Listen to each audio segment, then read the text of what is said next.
Hello, friends. Welcome to Level Up with Debbie Neal. I am your host. There is nowhere I would rather be than right here, right now with you. This podcast is all about leveling up in all aspects of our lives.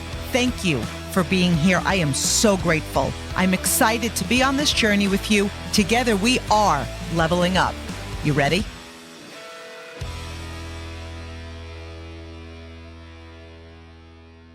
Hello, my Level Up family. Last week, we spoke about presenting and public speaking. This is something that not all of us love, but all of us have the potential to be amazing. And we all have the potential to rewrite that story and say, I love public speaking. Because whether you're talking to one person, 10 people, or 1,000 people, we are all public sellers and we're selling ourselves every single day. Okay. Today, we're going to be talking about 10 things that require zero talent. There are 10 things that have the power to level up your life. And we often think our success is based on our circumstances, our upbringing, our circle of influence, our education. And yes, all of those things play a part. But you, me, we have the power to be more, to become more, to be the difference that we wish to see in our lives. And once we take 100% responsibility for our life and the way we show up in it, we truly realize how much power that we have. So these 10 things are required to level up. Like we can look at them like, oh, there are 10 things that require zero talent, but they're also required. They should be expected of you. These aren't things you're born with. They are all connected to our level of excellence, your standard. You determine that. Our goal is to hold ourselves accountable, to expect our very best. We always want to be the difference that we wish to see in ourselves as well as in our life. So here we go. 10 things that require zero talent. Number 1, being on time. This takes zero talent. It takes effort. It takes discipline. It takes holding yourself accountable. When people say to me, I'm always late, honestly, I'm genuinely confused. Be on time. If you're here to level up, if you owned a company and your employees said that to you, I'm always late, how would you feel? We become a sum of the 5 people we hang around with the most. Show me your circle and I'm going to show you your future. If you want to expand and become your best, and I'm saying this with love, make it unacceptable to not be on time. In fact, if I'm on time, I consider myself late. If I have to be somewhere at 8 a.m., I'm there at 7:45. It's amazing. There are people that think if they pull into the parking lot at the time they need to be there, you're on time. That's not on time. FYI, newsflash, it's late, right? Like somebody could be like, oh yeah, I had to be at work at 8. I'm pulling in the parking lot. It's 8 o'clock. Are you factoring in parking? How long does it take to walk from your car to the building, going to the bathroom, getting settled? If it's an 8 a.m. show up time, to me, that means I'm ready to go at 8 a.m., ready to work at 8 a.m., ready to perform at 8 a.m. It's not watching you stroll your ass in at 8 a.m. So like I recently went to a funeral, sadly enough, yesterday on Long Island. And with traffic from where I live to Long Island, it's 2 hours away. The service began at 10 a.m. So I don't know if you've ever driven over bridges leaving Long Island. Like if I was leaving at 8 to get there at 10, that's not happening. Okay. But it's normal to be in traffic at that time, but it's not my norm to be late. So I left at 6 a.m. And you guys, I'm not sharing this to impress you, but to impress upon you. See, that's part of a character trait for me. I'm not willing to be late. So luckily and oddly enough, there was no traffic yesterday. I don't even, maybe because it's like spring break, Easter break. I don't know. So left my house at 6, arrived at 8:30. Service didn't start till 10. So I ended up going to my parents' house for an hour. Leaving at 8 for a 10 a.m. service wasn't an option. I would have missed it. Leaving at 7 a.m., 3 hours for a 10 a.m. service wasn't an option. I left 4 hours in advance knowing it wasn't an option for me to be 1 minute late. When we say we're always late, or if we say I'm never on time, we talk about affirmations. What does affirmations do? What you're affirming in your life where it should be. I am amazing. I am successful. I am healthy. I am always on time. What we're affirming in our life, it's an affirmation, right? So when you're saying, I'm always late, I'm never on time, you're affirming it. You're creating that into existence, right? It's an affirmation. We speak about affirmations. I'm successful. I am worthy. I am abundant. How does this sound? I'm always late. I'm never on time. Okay. Late you are. Being early, being on time doesn't require talent. It's not a skill. You don't go to school for it. You don't get educated in it. It's a mindset. It's an expectation of yourself. It's a standard. You decide. You have the power. Nothing makes you late. If you anticipate traffic, leave extra early. Success takes preparation. Number 2, making an effort. Effort is a skill. It's a level of expectation. Success takes effort. Health takes effort. Being on time takes effort. Being neat and organized takes effort. Relationships take effort. Being a parent takes effort. We get to decide how much effort we apply. Success isn't about going through the motions. It's about grit. It's about doing more. It's about going above and beyond. Effort is everything. Let's say you're in sales and you have a quota. There's effort and then there's effort, right? Are you here to be decent? Are you here to be average? Are you here to do the minimum to earn a living?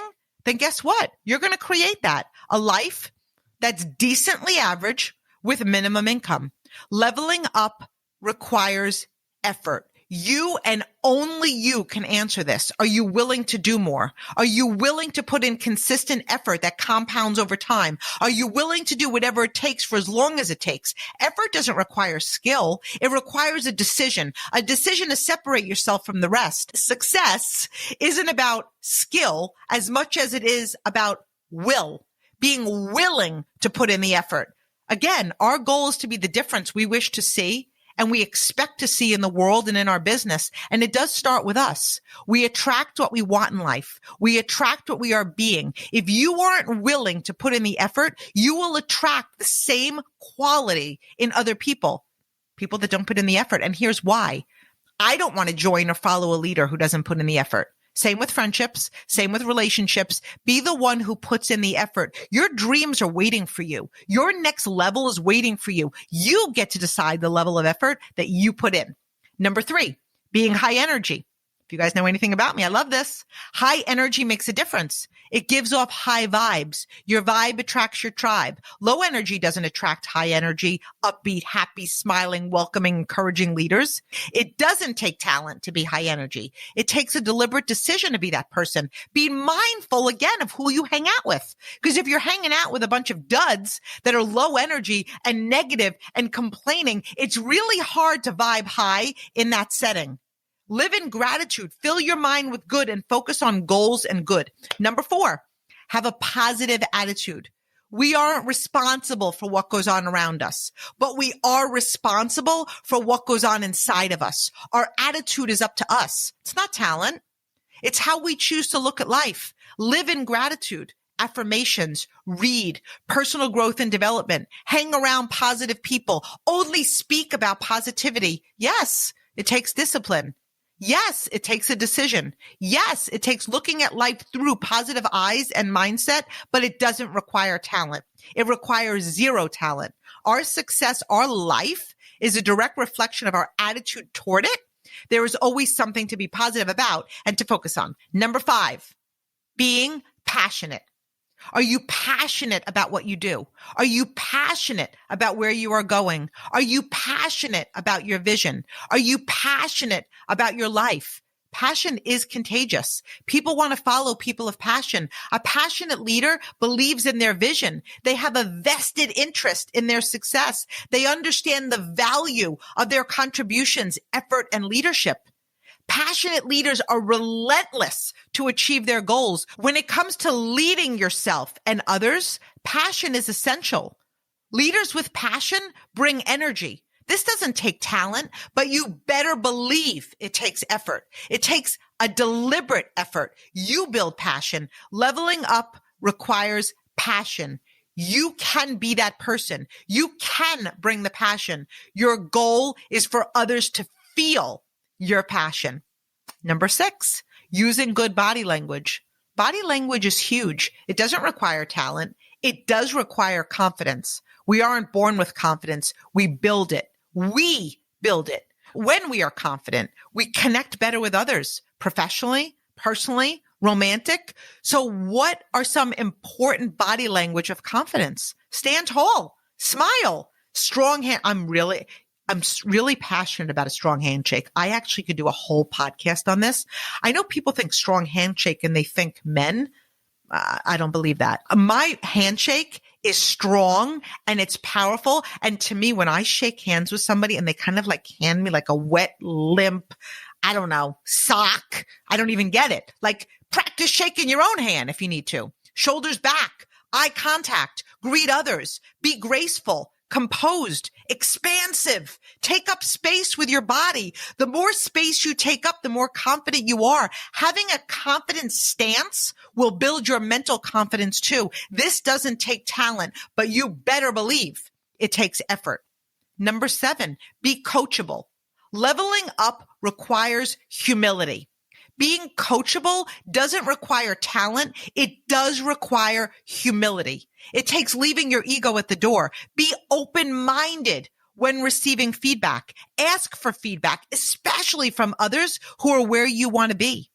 Being coachable is important to success. You have coaches and mentors that see things that you don't. We have a blind spot when it comes to ourselves because sometimes we think, we're not doing this and we don't mean to do that. We might not mean to do it, but we don't always show up with the same intentions we have. So actively seek feedback, especially from people who respect you. You may not always love what you hear, but it is important to hear it.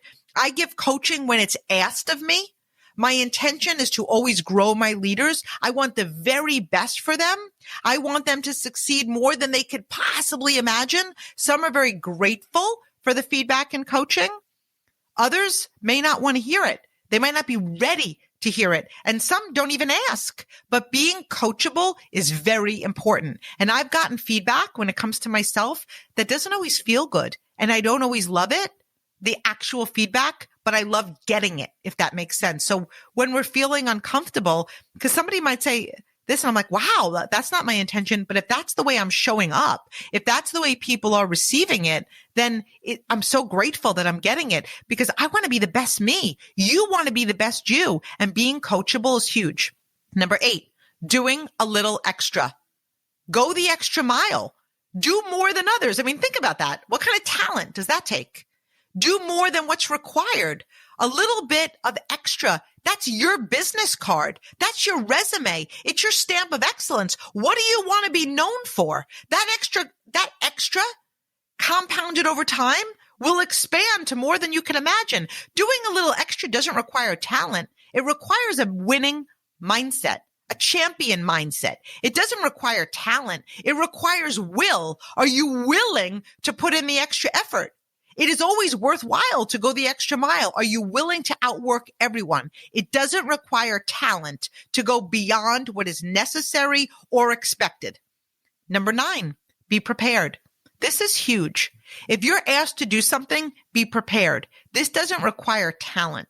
Again, you're building your business card. You're building a legacy. What do you want to be known for? Preparation is the key if you expect to be a professional. Preparation is more than showing up ready. Being prepared is thinking ahead, preparing for life's changes, for life's challenges. Being prepared is seeing your business and success 3 months from now, 6 months from now, and a year from now. There are businesses that have slower and busier times. I mean, that's the way it is. Are you prepared? So let's say your business in the summer is slower, or maybe it's slower in the winter. Do you build for it? Do you prepare for it? Do you watch the trends? Or is it okay to be like, it's just slower in the summer? Giddy up! Do something different so do more. Be prepared. Number 10, this might be my favorite because I feel like with this, you could learn everything in life. Having a strong work ethic. Work ethic requires 0 talent. You don't need a degree. You don't need talent. You need to decide to be the leader that leans in, is committed, and has a sick work ethic. And I can remember like it was yesterday when I started my business. I knew I decided I was going to succeed because my work ethic was rock solid. When you build that, you know you can do anything. I'm willing to do whatever it takes for as long as it takes. I'm not perfect. I'm a work in progress. But here is what I am. I'm coachable. I'm hardworking. I'm committed. I'm willing to practice. I'll do whatever it takes. That's not talent. It's a decision to build work ethic. And that's part of my legacy. That's what I want to be known for. Remember, you are your brand. How you show up matters. So often we think we start a business, we start a job, and if we do what's required, we're going to succeed. It's all of these things that we just went over. These are the things that others don't teach you. We can lead. We can lead by example. We can show others. But this is what we're each responsible for. It's those things, all of those things play. I love when people say, this business didn't work for me, or I didn't succeed at that. Really? Do you think it was the business? Is that what you think it is? You think it was the business? You think it was the company? Why don't you take a good look in the mirror? How long did you practice? How much effort did you put in? Are you willing to build these that require zero talent and take 100% responsibility for leveling up your life? This is what they do require. These things that we just went over. Ownership. They require a standard. They require respect for yourself. They require removing excuses and blaming from your vocabulary and thoughts. It takes committing to excellence. It requires a deep decision to level up. So I believe in you, friends, and I love you. Next week, I'm pretty excited. I'm pretty pumped about this. Next week is our 100th episode. So I normally announce the topic, but the topic is going to be announced, and you will know the topic on the day it's released. So my heart is overflowing with gratitude, and I am wishing you the most amazing and abundant day. Thank you for being here. Thank you for being a part of our Level Up family.